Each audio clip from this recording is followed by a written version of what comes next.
Diyos ko, dako yung dalang inyog, kagabat! Kagabat! Kagabat!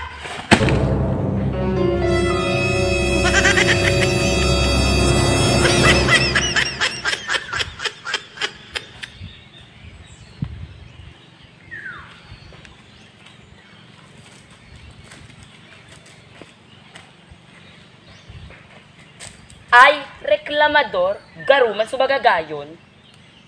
Anong labot mo? Ika nagdadarata, nagkukomentar ka? Wala man talaga akong labot. Di ka maghanap kinyog kung nagrereklamo ka. Hoy bakla, maski nagreklamo ako, dakol naman ang nahanap kong nyog.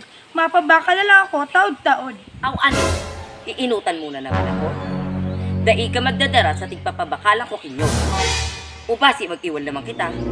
Hoy bakla, nahiling mo yung sarong sakong niyog. Lubang ko hindi natarahon sa baryo. Di mo na pag-aramon kung sa'yo na tindahan.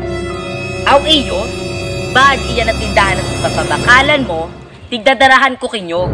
Kira may Tesi, kira may Mercy, pati bakery ni Pay Sindong, tigpapabakalan ko yan. Eh di ba, natapag na mo, yun lang tindahan sa baryo. Kinda Lola Sara, tigdadaran ko, ta nagtitinda kibula. Pati kina Maynida, tigdadaran ko man, ta nagtitinda pichi-pichi. Pati sa Tondo. Eh basta, ang tigpapabakal kong nyog, daragula ang buok na maganda. Laing arog kan sa imo na mga lado.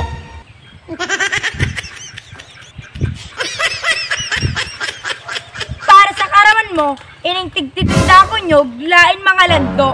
Baadi ang tigsabi mong darakula ang buok, pagbunutikan sa daysada yung laog. Dai ka magdarang kipatapos, baad iya mo naman kiring pagbitan. Basta ang sako, kira may Tesi, kira may Mercy, pati kira Pay Sindong, pati sa Magapo. Eh basta, bahala ka dyan. Kadakol-dakol kang tindahan sa baryo. Basta ako, pag-uli ko, matinda ko. May pabalon lamang sa aga. Eh di umuli ka, basta ko, mahanap pa ako kinyog, makadagdag lamang sa tipon ko. Bye!